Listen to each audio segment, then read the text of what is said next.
Welcome po. Isang mapagpalang araw sa inyong lahat. Gusto ko lang kayong anyayahan. Halina magkwentuhan tayo sa mundo ng teknolohiya. Sa simpleng paraan po, mag-i-enjoy tayo at madali naman nating maiintindihan. Kung gusto mong matuto habang nag-i-enjoy, sabay na, makaka-relate ka. Samahan mo ako sa vlog na ito. Ako po ay isang retired IT professional na ngayon ay retired retired na nga at kaunti na lang yung pinagkakaabalahan.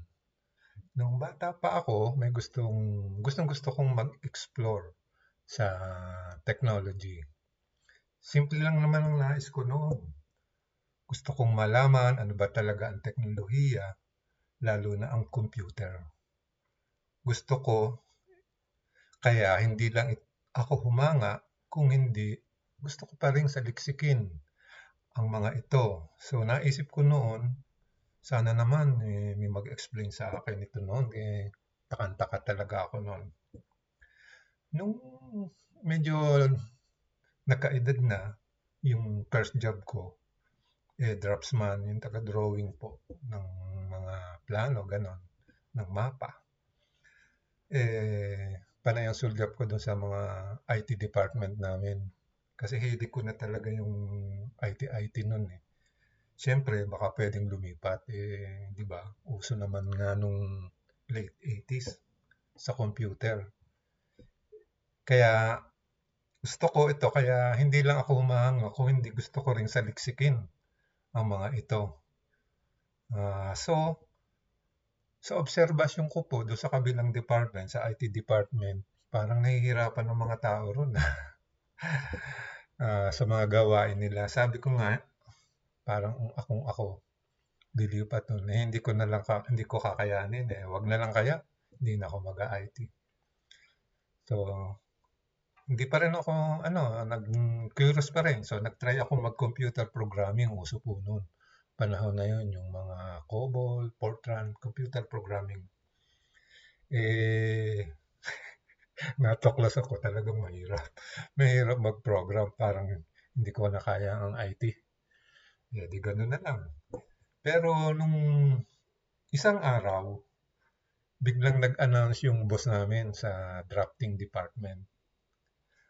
Ang sabi niya, i-computerize na raw yung drafting namin. Kasi na may mga T-square pa, may mga mylar paper. So, manual na manual talaga. Sabi ng boss namin, kailangan mag-improve tayo. I-computerize na natin yan. Tapos, sinabihan kami, siyempre wala naman kayong alam, hindi mag-training muna tayo.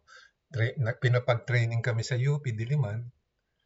At siyempre, alam ko mahirap ang sa computer. So, talagang baka mawalan ako ng trabaho. So, focus lang. Nabigyan naman kami ng maraming oras para mag-eksperimento. Pero nung nag-aaral kami, talagang mahirap. Pero focus lang. Kaya aral-aral lang at focus lang. Ang sabi nga nung tiyaga-tiyaga lang. So, natyaga naman at dahil nag-focus at nagtiyaga, edi natapos naman yung training at nagawa ko naman yung trabaho ko. So, ang resulta, sabi nga nila, the rest is history. So, yun ang naging stepping stone ko na nakapagtrabaho sa abroad. Isa ako sa mga Filipino computer programmer na nung 80s, usong-uso pa ang OFW noon, papuntang Middle East. Pero hindi construction, medyo teki tayo ng konti. So, Filipino computer programmer, nakikipagsabayan tayo sa mga British, American, Indian. Kaya medyo nagpadala tayo, na employ tayo doon at kinuha naman tayo. So, naging programmer, naging administrator, at naging manager na rin hanggang huli. Superintendent. So, locally naman, nakapagtrabaho din tayo ng country manager at saka nag-act tayo as Chief Technology Officer.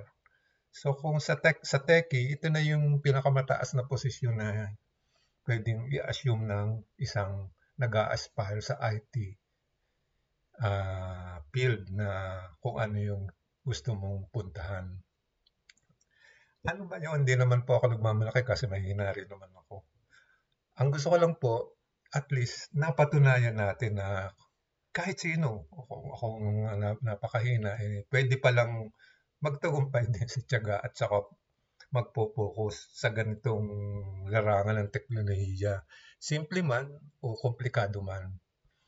So, ito ang nagdala sa akin sa ganitong estado ngayon.